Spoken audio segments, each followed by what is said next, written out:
Big TV భక్తి సమాచారం WhatsApp ఛానల్లో జాయిన్ అవ్వండి. అన్ని విశేషాలు ఎప్పటికప్పుడు తెలుసుకోండి. నమస్కారం. ప్రత్యేక కార్యక్రమానికి సాదర స్వాగతం. నిత్య జీవితంలో ఉరుకులు పరుగులు ఉన్న ఈ నేపథ్యంలో మనిషికి మానసిక ప్రశాంతతను అందించే సాధనా మార్గాలు ఎన్నో ఉన్నాయి. వాటిలో ఉత్తమోత్తమైనది ధ్యానం అని మన ప్రజ్ఞులు చెప్తూ ఉంటారు. అయితే ధ్యానానికి ఎందుకు అంత ప్రాముఖ్యత? ఇటీవలి కాలంలో యునెస్కో ద్వారా కూడా ఒక ధ్యానానికి పెద్దపీట వేశారు. అందులో ఉన్న ఆంతర్యం ఏమిటి? ధ్యానం చేయటం వల్ల కలిగే ప్రయోజనాలు ఏమిటి? ఇలాంటి ఎన్నో అంశాలకు సంబంధించి చక్కటి వివరాలు తెలియచేయడానికి ప్రముఖులు మనతో పాటు ఉన్నారు. ఎన్నో దశాబ్దాలుగా వారు తెలుసుకున్న విజ్ఞానాన్ని నలుగురికి అందించే క్రమంలో విశేషంగా కృషి చేయటమే కాకుండా Sagar Sindhuri divine living centre వ్యవస్థాపకులుగా కృషి చేయటమే కాకుండా ఒక ఇంటర్నేషనల్ మోటివేషనల్ స్పీకర్గా కొన్ని వేల మంది విద్యార్థులను ఉత్తేజపరచడమే కాకుండా ఒక స్పిరిచువల్ మెంటర్గా కూడా ఒక ఆధ్యాత్మిక కోణాన్ని సరికొత్త విధానంలో అందరికీ అందిస్తున్నారు. మీ అందరికీ బాగా సుపరిచితులైన సాగర్ సింధూరి గారు. వారితో మాట్లాడి మరిన్ని విషయాలు వారి మాటలు తెలుసుకుందాం. ఈనాటి కార్యక్రమాన్ని ప్రారంభిద్దాం. నమస్కారం గురుగారు. నమస్తే అమ్మా. గురుగారు, ధ్యానం అంటే ఏమిటి? ధ్యానం వల్ల ఎటువంటి ప్రయోజనాలు ఉన్నాయి? మా ధ్యానం అంటే ఒకదానిపైన ఏకాగ్రత. ధ్యానం వల్ల ప్రయోజనాలు అన్న విషయం గురించి మాట్లాడుకుంటే మొదటగా ధ్యానం దాని గురించి కొద్దిగా తెలుసుకుందాం. మనం ధ్యానం ఎందుకు చేయాలి అనే విషయం తెలుసుకుంటే ధ్యానం యొక్క ప్రయోజనం అనేది అర్థమవుతుంది. ఇది ఈ ఛానల్ ఎవరైతే చూస్తూ ఉన్నారో వారందరికీ కూడా ఉపయోగపడడానికి నేను అతి సులభంగా అర్థమయ్యేలా చెప్తాను. మనం చాలా మందిని అంగవైకలాంగులు అంటే గుడ్డి వాళ్ళు, చెవిటి వాళ్ళు ఈ విధంగా చూస్తూ ఉంటాం.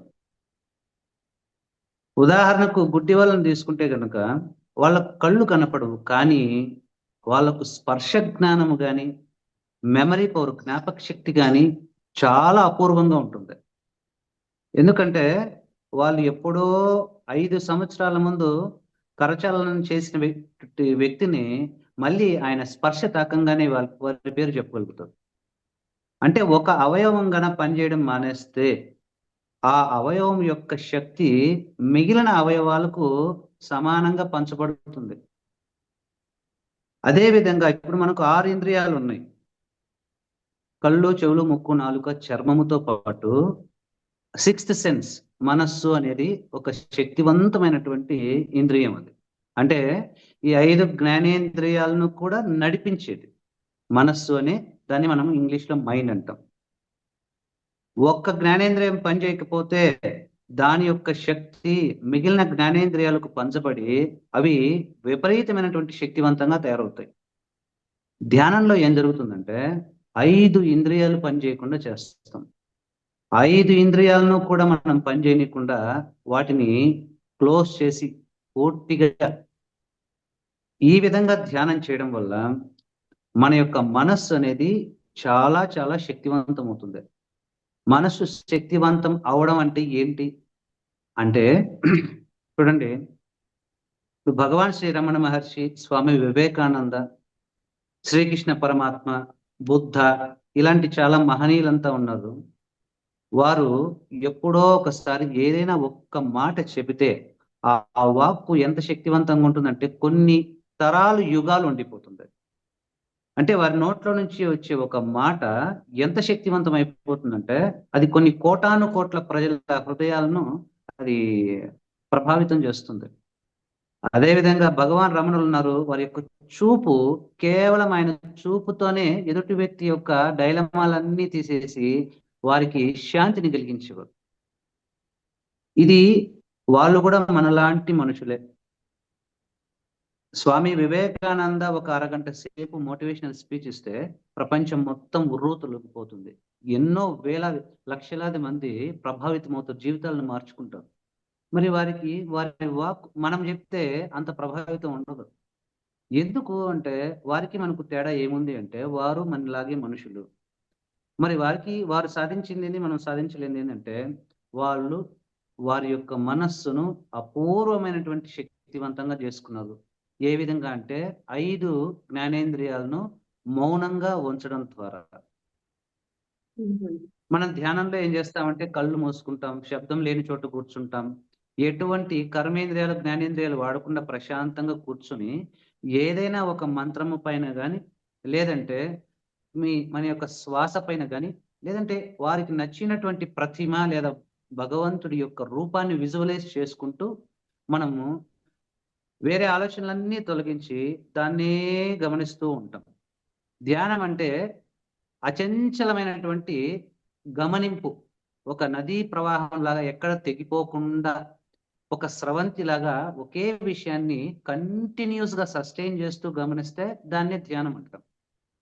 ఇలాగా మనం ధ్యానం చేస్తూ మిగిలిన జ్ఞానేంద్రియాలను నిలుపుదల చేయడం వల్ల వాటి 5 యొక్క శక్తి మనస్సుకు చేకూరి ఎలా అవుతుందంటే, వారి యొక్క ఒక్క మాట లేదా ఒక్క యొక్క చేష్ట, ఒక్క చూపు కూడా ఈ ప్రపంచాన్ని శాసిస్తుంది. ఎందుకంటే మౌనంగా ఉండడమే ఈ ప్రపంచంలో శక్తివంతుడు అవడానికి ఏకైక మార్గం. మీరు అడిగారు ధ్యానం వల్ల ప్రయోజనం ఏంటి అని. ఈ విషయం అర్థం చేసుకుంటే నిజానికి ప్రతి ఒక్కరూ కూడా ధ్యానం చేయడానికి సిద్ధమైపోతారు. చూడండి, ఒక శక్తివంతమైనటువంటి వ్యక్తిని తీసుకుంటే, ఉదాహరణకు ప్రధానమంత్రి. ఆయన చిన్నగా ఒక ఆర్డర్ వేస్తే చాలు దేశం మొత్తం పాటిస్తుంది.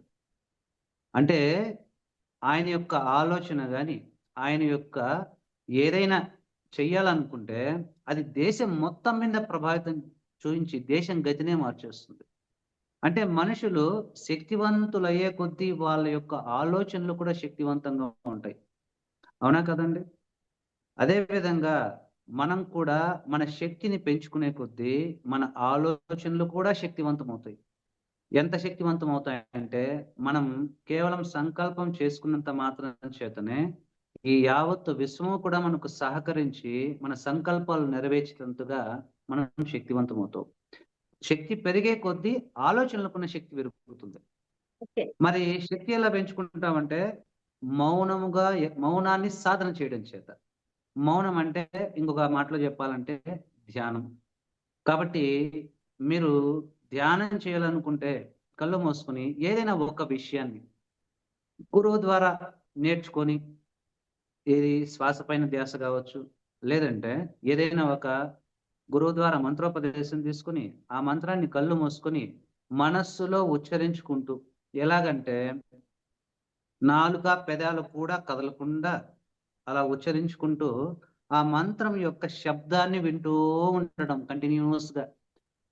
దీనికి భగవాన్ రమణ మహర్షి చెప్తారు, ఆజ్యధారయ శ్రోతసా సమం అని. అంటే ధ్యానం ఎలా ఉండాలి అంటే, మనము తైలాన్ని ఇట్లా పైనుంచి కిందికి పోస్తే ఎలా కంటిన్యూస్ గా ప్రవాహం ఉంటుందో, ఎక్కడ కూడా కట్ అవ్వకుండా, అలాంటి గమనింపుతో గనుక ఉంటే దాన్ని మనం ధారణ అంటాం. ధారణ. ఇలాగ ధారణ కొంతసేపు చేసిన తర్వాత ఏం జరుగుతుందంటే, ఆటోమేటిక్ గా మన మనస్సు నిశ్చలమైపోతుంది. అంటే మనస్సులో ఎటువంటి ఆలోచన లేకుండా మనస్సు శాంతించిపోతుంది. దీన్ని ధ్యాన స్థితి అంటారు. ఈ స్థితిని ఎక్కువసేపు కొనసాగిస్తే, ఎంత ఎక్కువసేపు కొనసాగిస్తే అంత మనం శక్తివంతులు అవుతాం. ధ్యానం వల్ల ప్రయోజనం ఏమి అంటే, చూడండి, మనుషుల యొక్క జీవితాలు సర్వనాశనం అయిపోవాలన్నా, ఉచ్చ స్థితికి వెళ్ళిపోవాలన్నా, వాళ్ళు ఎప్పుడో ఒక చోట జీవితంలో తీసుకున్నటువంటి ఒక ముఖ్యమైన నిర్ణయం కారణమై ఉంటుంది. ఏదో ఒక డెసిషన్ తీసుకుని ఉంటారు. ఆ డెసిషన్ వల్ల ఇప్పుడు ప్రజెంట్ లైఫ్ జీవిస్తూ ఉంటారు. అంటే సరైన నిర్ణయం తీసుకుంటే జీవితం బాగుంటుంది. నిర్ణయం సరిలేదంటే జీవితం అధోగతిగా తయారవుతుంది. మరి సరైన నిర్ణయం తీసుకోవాలంటే మనకు గొప్ప వివేకం, ఏది మంచి ఏది చెడు అన్నటువంటి తెలుసుకోవాలన్నటువంటి వివేకం ఉండాలి. అది ఎప్పుడు సాధ్యమవుతుందంటే, నువ్వు మనస్సును పదే పదే విపరీతంగా పరిగెత్తించడం చేత, వేల కొద్ది ఆలోచనలు మనసులో ఉంచుకోవడం చేత మనకు ఆ యొక్క బుద్ధి శక్తి నశించిపోయి నిర్ణయాలు తీసుకోలేకపోతాం. ధ్యానం చేసే వాళ్ళకు మనస్సు యొక్క వేగం తగ్గిపోతుంది. ఈ మాట చాలా బాగా గుర్తుపెట్టుకోవాలి అందరూ కూడా. ధ్యానం చేసే వాళ్ళకు మనస్సు యొక్క వేగం తగ్గిపోతుంది. ఈ ప్రపంచంలో మనుషులు విపరీతమైనటువంటి అశాంతి, అనారోగ్యము, వారి జీవితాలను ఆ ఘోరంగా మార్చుకుంటున్నారు. దానికి కారణం ఏమంటే వారి యొక్క ఎడతెగని ఆలోచనలే. మనస్సు వేగంగా పనిచేస్తే మన జీవితం అధోగతి పాలు అయిపోతుంది. ఎందుకంటే మనసు ఒకే ఆలోచన చేస్తే ఆ ఆలోచన చాలా శక్తివంతంగా ఉంటుంది. అదే మనసు 1,00,000 ఆలోచనలు చేస్తే ఏ ఒక్క ఆలోచన శక్తివంతంగా ఉండదు. మన ఆలోచనలే మన కర్మలు, మన ఫలితాలు. ఇప్పుడు ఇక్కడ ఏంటంటే మన యొక్క మనస్సు యొక్క వేగం తగ్గించడమే మనిషికి ఉన్నటువంటి ఏకైక సాధన. ఈ మనోవేగం పెరిగిపోయి మనసుకున్నటువంటి లక్షణం అదేమో విపరీతమైనటువంటి వేగం. దానికి మించిన వేగం మరొకటి ఉండదు సృష్టిలో. రెండవది ఏంటంటే ఒక్క క్షణం ఒక చోట ఉంటే అక్కడ ఇంకొక క్షణం ఉండదు. ఒకేసారి 10 విషయాలపైకి అది ప్రసరిస్తూ ఉంటుంది. ఈ 2 లక్షణాల వల్లే మనుషులు చాలా బలహీనులై సంకల్ప శక్తి లేక వారి జీవితాలను పండించుకోలేకపోతున్నారు. ధ్యానం యొక్క ముఖ్యమైనటువంటి ఉపయోగం ఏంటంటే ఈ మనస్సు యొక్క విక్షేపణను, స్కాటరింగ్ ని తగ్గించేయడము. రెండవది మనస్సు యొక్క వేగాన్ని తగ్గించడం.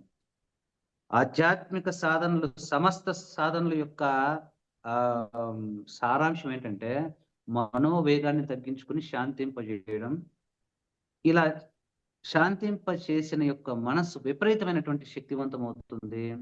మరి శాంతింపజేయడానికి ఉన్నటువంటి చాలా మార్గాలు ఉన్నాయి. ధ్యానం ఒకటే కాదు, చాలా అనేక రకాల మార్గాలు ఉన్నాయి. మనస్సులో ఆలోచనలు లేకుండా చేసుకోవడానికి ధ్యానం ఒకటే కాదు, అనేక రకాల మార్గాలు ఉన్నాయి. కానీ అన్నిటికంటే ఉత్తమమైనది, చాలా సులభంగా, చాలా వేగంగా ఫలితాన్ని ఇచ్చేది ధ్యానం చేయడం. కాబట్టి ఉదాహరణకు ఒక నియంత ఉంటాడు దేశానికి. ఆయన ఒక భయంకరమైన ఆలోచన చేశారు అనుకోండి, పక్క నగరం పైన ఆటం బాంబు వేయాలి అని. కేవలం అతని ఆలోచన వలన ఒక నగరం నాశనం అయిపోతుంది, ఒక దేశం నాశనం అయిపోతుంది. అంటే ఉన్నత స్థాయికి వెళ్ళే కొద్దీ కూడా వారి ఆలోచనలు చాలా శక్తివంతం ఉంటాయి. కాబట్టి వారు శాంతిగా ఉండటం చాలా ముఖ్యం. అందుకే 190 దేశాలకు పైగా ఉన్నటువంటి దేశాధ్యక్షులు అందరూ కూడా ఈ ధ్యానం యొక్క శక్తి గురించి అర్థం చేసుకుని మరి ఈ రోజును ధ్యాన దినోత్సవంగా, ప్రపంచ ధ్యాన దినోత్సవంగా ప్రకటించడం జరిగింది. ధ్యానం ఇంకా కేవలం ఇప్పుడు నేను మనస్సు శాంతించడం చెప్పాను, కానీ ఇంటర్నల్ గా ధ్యానం చేసేవారికి ఆ యొక్క ధ్యానం యొక్క శక్తి చేత ముఖ్యంగా వారి గ్లాండ్స్ మనకుంటాయి, థైరాయిడ్ గ్లాండ్స్ అని, అనేక రకాల పిట్యూటరీ గ్లాండ్ అని, ప్యాంక్రియాస్ గ్లాండ్ అని, ఇలా ఉంటాయి కదండి. ఇవే మన ఆరోగ్యానికి రక్షణకర్తలు. ధ్యానం వాటిపైన పనిచేస్తుంది. అంటే గ్లాండ్స్ పైన, పిట్యూటరీ గ్లాండ్ పైన, థైరాయిడ్ గ్లాండ్స్ పైన. అవును. ఈ ధ్యానం యొక్క శక్తి వాటిపైన చాలా ఎక్కువగా ఉంటుంది. ఎందుకంటే ధ్యానంలో మన మనస్సు నిశ్చల స్థితికి వెళ్ళినప్పుడు మన యొక్క బ్రహ్మరంధ్రం నుంచి యొక్క కాస్మిక్ ఎనర్జీ లేదా విశ్వ చైతన్య శక్తి అనేది ఆ వెన్నెముక గుండా ప్రవహించడం చేత గ్లాండ్స్ అన్నీ కూడా ఈ చక్రాలకు దగ్గరలోనే ఉంటాయి. అవి శక్తివంతమై ముందుగా మన ఆరోగ్యం చాలా మెరుగుపడుతుంది. చాలా మొండి రోగాల్లో ఉన్న వాళ్ళు కూడా ఇప్పుడు అనేక రకాల పరిశోధనలు తీసుకున్నా కూడా ధ్యానం పైన ఇంకా పరిశోధనలు జరుగుతూనే ఉన్నాయి. ధ్యానం యొక్క శక్తిని ఇంకా ఎవరు పూర్తిగా సైంటిఫికల్ గా చెప్పలేకపోతున్నారు. ఎందుకంటే తవ్వే కొద్దీ వస్తూనే ఉన్నాయి దాని యొక్క శక్తి. కాబట్టి మన యొక్క జీవనం సమతౌల్యంగా ఉండటానికి, అదేవిధంగా ఆరోగ్యంగా ఉండటానికి, మనం సరైన కాలంలో సరైన నిర్ణయాలు తీసుకోవడానికి, అన్నిటికంటే ముఖ్యంగా మనలో శాంతి నెలకొని జీవితం ఎంత క్రిటికల్ సిచ్యువేషన్స్ వచ్చినా కూడా మన పైన మన మైండ్ని మనం కంట్రోల్లో పెట్టుకుని ఉండటానికి ధ్యానం తప్పనిసరి. ప్రతిరోజు ఎంతసేపు ధ్యానం చెయ్యాలి అని అంటారు? ధ్యానం ద్వారా లభించే శక్తి మనలో ఎంత కాలం నిక్షిప్తమై ఉంటుంది? 21 నిమిషాలకు తగ్గకుండా గంట సేపు అయినా ధ్యానం చేసుకోవచ్చు. వారికి ఎంతసేపు వీలైతే అంతసేపు 21 నిమిషాలకు తగ్గకుండా మనము చేసుకోవాల్సి ఉంటుంది. మరి ధ్యానం ద్వారా లభించినటువంటి శక్తి ఎన్ని రోజులు నిక్షేపం ఉంటుంది అంటే, అది మన శరీరం లేకపోయినా కూడా మన దగ్గర ఆ శక్తి ఉంటుంది. అంటే శాశ్వతంగా ఉంటుంది. శరీరం లేకపోతే అవునమ్మా. శక్తి ఎలా ఉంటుంది? ధ్యానం చేస్తే ఆ శక్తి శరీరం లేకపోయినా మనం కేవలం నేను అంటే మన శరీరం మాత్రమే అనుకుంటాం. నేను అంటే అన్నమయ కోసం అని మాత్రమే అనుకుంటాం. కానీ ప్రాణమయ కోసం ఉంది, మనోమయ కోసం ఉంది, విజ్ఞానమయ కోసం ఉంది. అదేవిధంగా ఆనందమయ కోసం ఉంది. దాని తర్వాత ఆత్మమయ కోసం ఉంది. ఇంకా 6 శరీరాల బ్యాలెన్స్ ఉన్నాయి కదండీ! కేవలం భౌతిక శరీరం పోయినంత మాత్రాన ఆ శక్తి ఎక్కడికి పోదు. అక్కడే ఉంటుంది. నువ్వు ఏ ప్లేస్‌లో కూర్చొని ధ్యానం చేస్తావో, ఆ నిజానికి ఆ యొక్క స్థలం క్షేత్రం అయిపోతుంది. శక్తి క్షేత్రం అయిపోతుంది. శాశ్వతంగా ఉంటుంది.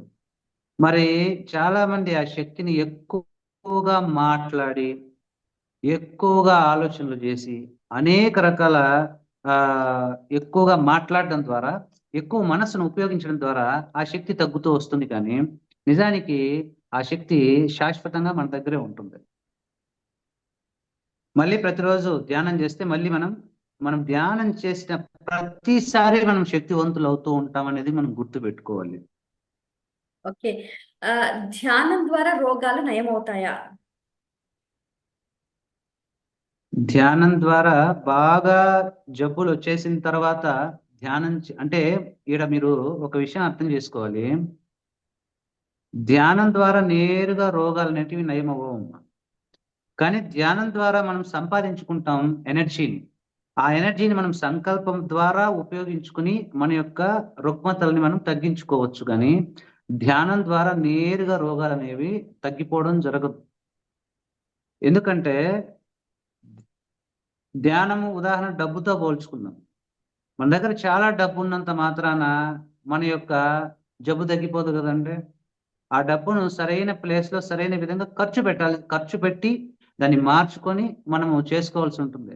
అదే విధంగా ధ్యాన శక్తిని మన సంకల్పం ద్వారా ఉపయోగించుకొని మనం రుగ్మతలని తగ్గించుకోవచ్చు. అయినా కూడా అందరికీ ఇది జరుగుతుందా అంటే, ఎవరైతే ఏకాగ్రతగా ధ్యానం చేయగలుగుతారో వారికి మాత్రం తప్పకుండా జరుగుతుంది. కేవలం కళ్ళు మూసుకొని ఇదే ధ్యానం అనుకొని నాకు తగ్గలేదు అని అనుకోకూడదు. అందుకే ధ్యానం అనేది జబ్బులు వచ్చేసిన తర్వాత చేయడం కంటే, జబ్బులు రాకుండా ముందుగానే ధ్యాన సాధన చేయడం ఉత్తమమైనటువంటి విషయం. చక్కగా తెలియచేశారు. అయితే ఇప్పుడు అందుకనే ధ్యానానికి సంబంధించి అంతర్జాతీయ స్థాయిలో 190కి పైగా దేశాలు ఆమోదను తెలిపారు. అలాగే ఎంతో చక్కగా డిసెంబర్ 21వ రోజుని కూడా ప్రపంచ ధ్యాన దినోత్సవంగా కూడా వాళ్ళు ప్రకటించారు. అంటే ఇంత అంతర్జాతీయ స్థాయిలో గుర్తింపు పొందిన ఈ ధ్యానానికి ఉన్న ప్రాముఖ్యత ప్రతి ఒక్కరికి తెలియాలి అని అంటే ఎలా? ధ్యానం యొక్క ప్రాముఖ్యత తెలియాలి అంటే, ధ్యానం చేసి వారి యొక్క జీవితాన్ని పరిశీలించుకోవాలి. ఒక 42 రోజుల పాటు ప్రతిరోజు ఉదయం ఒక 21 నిమిషం, సాయంత్రం ఒక 21 నిమిషం మీరు ధ్యానం చేసి 43వ రోజు వారి జీవితాన్ని వారు చెక్ చేసుకుంటే, తర్వాత ధ్యానం చేయకుండా వారు ఉండలేకపోతారు. ఎందుకంటే, వారికి సంబంధించినటువంటి అన్ని విషయాల్లో కూడా పురోభివృద్ధి కనిపిస్తుంది. ఎందుకంటే ఒక ఇంటి పెద్ద శాంతిగా ఉన్నప్పుడే ఇంట్లో ఉన్న వాళ్ళు చాలా సౌఖ్యంగా, శాంతిగా ఉంటారు.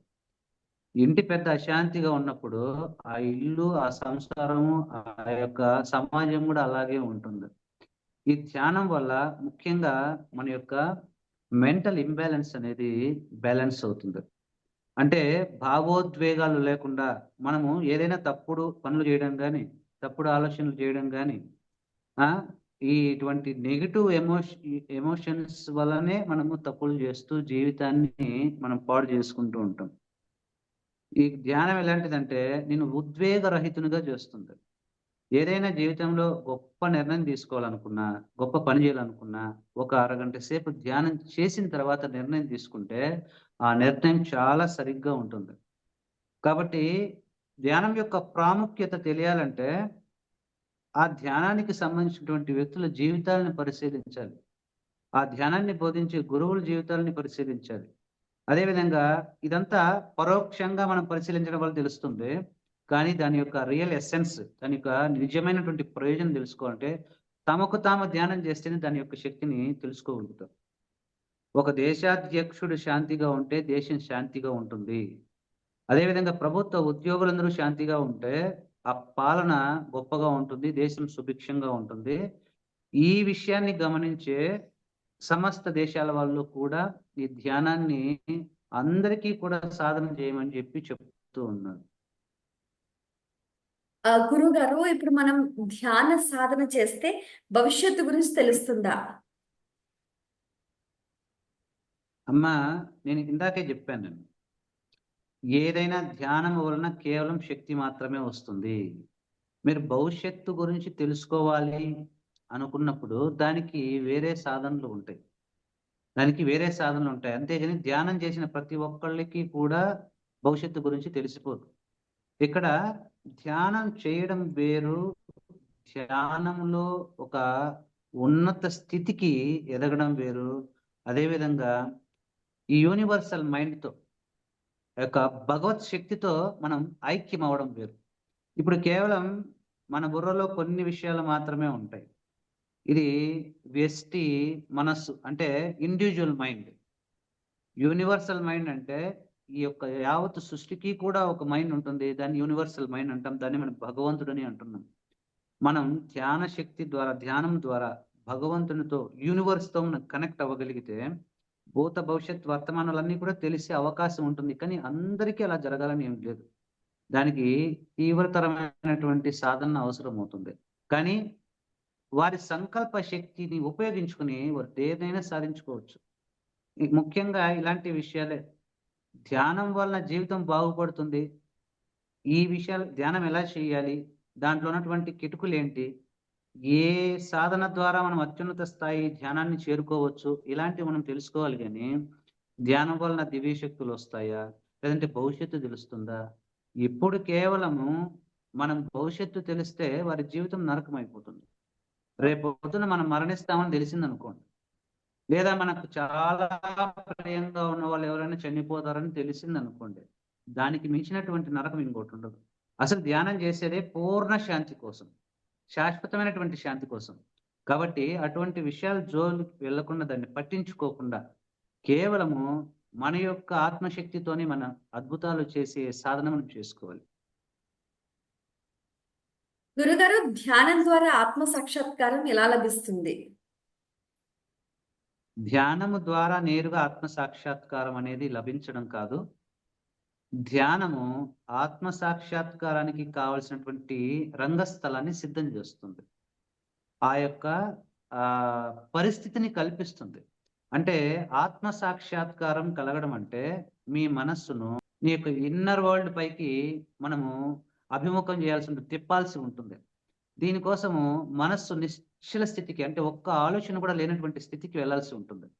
అలాంటి పరిస్థితి ఏర్పడినప్పుడు మన మనస్సును మన ఆత్మ వైపుకు మనం అభిముఖంగా చేయవచ్చు. ఇప్పుడు మేము ఆత్మ ధ్యాన క్రియ ఇదే నేర్పిస్తున్నాం. 10 సంవత్సరాలుగా అరుణాచలంలో ఇదే ట్రైనింగ్ ఇస్తున్నాం. Self realisation meditation. దీనికి ప్రత్యేకమైనటువంటి ధ్యానం ఉందండి. భగవాన్ రమణ మహర్షులు ప్రపంచానికి తెలిపినటువంటి సెల్ఫ్ ఎంక్వైరీ, అంటే ఆత్మ విచారణ పద్ధతి ద్వారా ఆత్మ సాక్షాత్కారాన్ని మనం పొందవచ్చు. గురుగారు, మనం గమనిస్తే కూడా నిత్య జీవితంలో ప్రతి ఒక్కరూ ధ్యానం తప్పనిసరిగా చెయ్యాలంటారు. అయితే చిన్నపిల్లలు కూడా చేయాలంటారా? వారికి ధ్యానం అవసరం లేదు, వాళ్ళు సహజంగానే ధ్యాన స్థితిలోనే ఉంటారు. మరి ఎవరికైతే ఈ ప్రపంచాన్ని ఎక్స్ప్లోర్ చేయడం స్టార్ట్ చేసి అనేక రకాల ఆలోచనలు మొదలు పెట్టడం అనేది ఒక 11 సంవత్సరాల నుంచి మొదలవుతుంది. అప్పటి నుంచి కూడా ధ్యానం చేయాల్సిందే. నేను అందరికీ ఒక మాట చెప్తుంటాను, ఒక పూట భోజనం చేయకపోయినా పర్వాలేదు, ఒక రోజు భోజనం చేయకపోయినా పర్లేదు, కానీ ఒక్కరోజు కూడా ధ్యానం చేయకుండా మాత్రం ఉండకూడదు. ఎందుకంటే ఇప్పుడున్నటువంటి ఈ యొక్క ప్రస్తుతం విపరీతమైనటువంటి నెగిటివ్ ఎనర్జీ ఉన్నటువంటి ప్రపంచంలో మనము సర్వైవ్ అవ్వాలంటే మెడిటేషన్ అనేది మ్యాండేటరీ అమ్మా, ఇది చాయిస్ కాదు. అందుకే మేము దాదాపు 10 సంవత్సరాలుగా దీనిపైన రీసెర్చ్ చేసి నా యూట్యూబ్ వీడియోస్ లో కానీ సాగర్ సింధూరి యూట్యూబ్ ఛానల్, అదేవిధంగా సాగర్ సింధూరి DLC మాది వెబ్సైట్ కూడా ఆండ్రాయిడ్ యాప్ కూడా ఉంటుంది. అందులో ధ్యానం పైన మాత్రమే దాదాపు 6 కోర్సులు ఉన్నాయి. ధ్యానంలో సైంటిఫికల్ గా ఏం జరుగుతుంది, ఆరోగ్యం అనేది ఎలా మనకు ఆ పెరుగుతుంది, ఆరోగ్యాన్ని మనం ఎలా కాపాడుకోవచ్చు. చివరిగా ధ్యానానికి సంబంధించి మా ప్రేక్షకులకు మీరు ఇచ్చే సందేశం. దీన్ని ఎవరైనా సరే తెలుసుకోవాలనుకుంటే ధ్యానం 42 రోజుల పాటు సాధన చేసి ఒక అర్ధమండల కాలం 21 రోజు సాధన చేసి అప్పుడు మాత్రమే, ఎందుకంటే లడ్డు గురించి ఎంత చెప్పినా కూడా అది వృధానే. ఒక ముక్క నోట్లో వేసుకుని రుచి చూస్తేనే దాని యొక్క టేస్ట్ మనకు అర్థమవుతుంది. చాలా చక్కగా వివరించారు గురుగారు. నిజంగా ఒక ధ్యానానికి సంబంధించి ఒక వ్యక్తి జీవితంలో ఎంత ప్రాధాన్యత ఉంది. ముందుగా మీరు చక్కగా చెప్పారు. మన మానసిక దృఢత్వం కోసం, అలాగే చక్కటి శారీరక ఆరోగ్యం కోసం, ఒక నిర్ణయ శక్తి కోసం, అలాగే జీవితంలో పలు పార్శ్వాల్లో కూడా ఈ ధ్యానం అనేది ఎన్నో రకాలుగా ఉపయోగపడుతుందని చెప్పి చాలా చక్కగా తెలియజేశారు. మీ సమయాన్ని కేటాయించి ఇన్ని విషయాలు వివరంగా మాతో పంచుకున్నందుకు ధన్యవాదాలు.